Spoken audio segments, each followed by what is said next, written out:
வணக்கம், நான் உங்கள் கோகுல். தலைப்பு உறவுகள். உறவுகள் என்றால் என்ன? நண்பர்களா, உறவினர்களா, அக்கம் பக்கத்தினர்களா, இல்லை நமக்கு உதவி செய்வர்களா? இவர்கள் அனைவரும் தான் உறவுகள். சமீபத்துல நான் எங்க அப்பா கூட வெளியே ஒரு ரிலேட்டிவ் வீட்டுக்கு போயிருந்தேன். ஒரு இன்விடேஷன் இருக்கும். எங்க அப்பா காலிங் அடிச்சாரு. ஒரு லைட்டா கதவு வந்து 5 நிமிஷம் கழிச்சு யாரு அப்படின்னு கேட்டாங்க. ரிலேட்டிவ்ஸ் அப்படின்னு சொன்னா ஒரு 10 நிமிஷம் கழிச்சு வந்து வாங்க என்ன விஷயம் அப்படின்னு கேட்டாங்க. நான் உங்களை போயிட்டு இந்த இன்விடேஷன் வைக்கணும். அவங்க இந்த இன்விடேஷனை வாங்கிட்டு அப்புறம் நான் பேசிட்டு அப்படியே வெளில வந்தோம். எங்க போயிட்டு நான் கேட்டேன், ஏன்ப்பா ஒரு தண்ணி கூட குடிக்கல அப்படியே வந்துட்டோம் அப்படின்னு.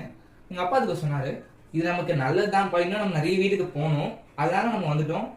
அவங்க சூழ்நிலை என்னவோ, ஆனால் நம்ம வீட்டுக்கு வந்தால் வணக்கம், வாங்க வாங்க, உட்காருங்க, தண்ணி குடிங்க, எப்படி இருக்கீங்க, அது அதே போல வந்தவங்களை சாப்பிடாம நம்ம அனுப்பக்கூடாதுப்பா. இதுதான்ப்பா நம்ம தமிழர் மரபே. இதை முடிஞ்ச அளவுக்கு நம்ம ஃபாலோ பண்ணணும். ஸோ இதுல இருந்து நீங்க கருத்து என்னன்னு தெரிஞ்சுப்பீங்கன்னு நினைக்கிறேன். இதே மாதிரி இன்னொரு வீடியோவில் நான் உங்களை சந்திக்கிறேன். இப்படிக்கு உங்களிடம் இருந்து விடைபெறுவது உங்களில் நான் கோகுல். நன்றி, வணக்கம்.